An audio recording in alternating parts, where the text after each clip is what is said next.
अन्याय होत आहेत हे अन्याय रोखण्यासाठी त्यांनी कुठलेही प्रयत्न केलेले नाहीत। आज बघा, दलितांचे, गरिबांचे, पीडित, शोषितांची मुलं कॉलेजमध्ये शिकतात।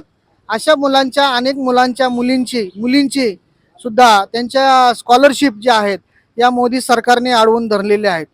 मागच्या 2-2, 3-3 वर्ष झालं कॉलेजमध्ये शिकणारे मुलं शिक्षणापासून वंचित राहत आहेत। हे आज आज आपल्या लोकांनी ओळखलं पाहिजे।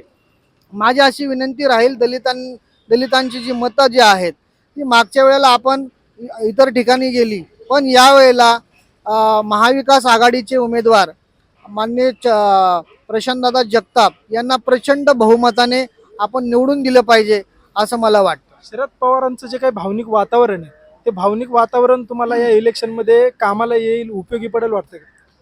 भावनिक वातावरण तर आहेच, कारण जे लोक गद्दारी करून, पक्ष फोडून त्यांनी दुसऱ्या पक्ष